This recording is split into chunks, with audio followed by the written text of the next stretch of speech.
Hello everyone, this is a 2023 VW Tiguan.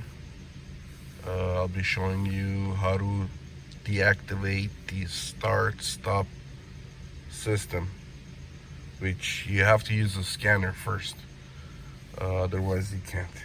So this is for doing it for permanently. So basically I'm using this Thinktool scanner, going on one of the functions. Use engine electronics.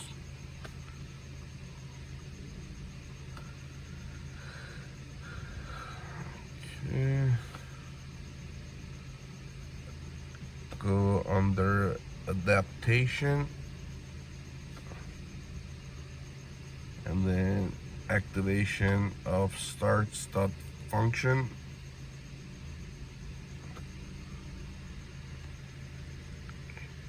Okay, activating start-stop function. Not activated. Save.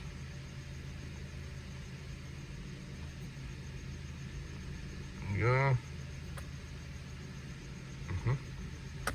That's it. That's how you do it.